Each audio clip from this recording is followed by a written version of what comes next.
Have you got a presentation coming up that you're starting to panic about? Here's a tip that hopefully will help. Don't worry too much about ums and ahs. Some people are real tartars about them and say, no, you have to completely eradicate them from your speeches. I don't think that's true. Ums and ahs are a natural part of conversation. We all do it.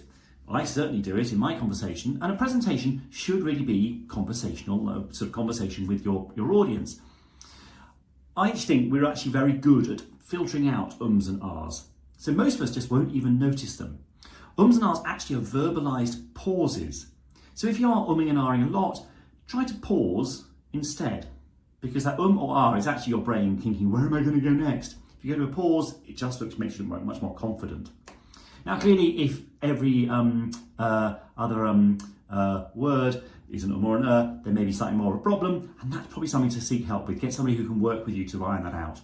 But otherwise, don't worry about them. They're a natural part of conversation. Your audience probably won't even notice. Hope that helps.